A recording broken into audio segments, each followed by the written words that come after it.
সন্দীপ ঘোষ তো সামনে বড়ে, পেছনে মুখ্যমন্ত্রী আছে। মুখ্যমন্ত্রী সন্দীপ ঘোষকে চালনা করছে। বলে না যত ঘোষ নন্দ ঘোষ, যত দোষ নন্দ ঘোষ। সন্দীপ ঘোষকে শুধু একা দোষ দিয়ে হবে না, আরো অনেক ঘোষ আছে এর পেছনে। মুখ্যমন্ত্রী মমতা বন্দ্যোপাধ্যায় ঘৃণ্য কাণ্ডের প্রতিবাদ করছেন, অথচ 21 জনের একটা প্যানেল তারা সুপ্রিম কোর্টে এই মুহূর্তে এসে গেছে। কার বিরুদ্ধে রাজ্য যাচ্ছে? মাইক তোলো কেমন ঘটনা?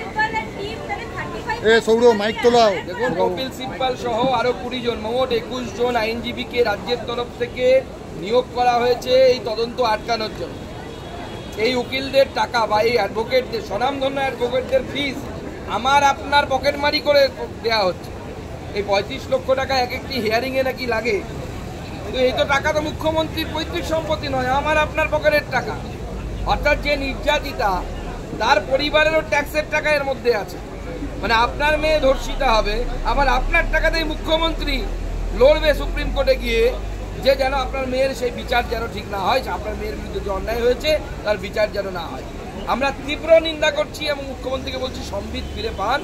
আপনার মানসিক স্থিতি যদি না থাকে ঠিক, কিছুদিন ট্রিটমেন্টের জন্য বাইরে যান, মানুষ হন আগে। না সুকান্তদা, এক সেকেন্ড।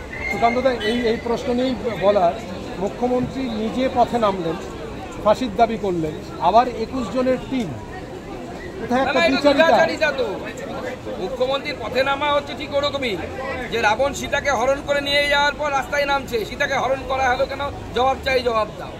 আমাদের মুখ্যমন্ত্রী তো সেরকম অবস্থা। মুখ্যমন্ত্রী দ্বিধাচারিতা সারা জীবন ধরে আছে। আমরা বরাবর বলেছি, এবার দেখা যাচ্ছে বাংলার মানুষ সবাই দেখছে যে কি রকম দ্বিধাচারিতা দেখা যাচ্ছে তার কথাবার্তা এবং কাজকর্মে কোনো মিল নেই। আর সুকান্তদা, কুণাল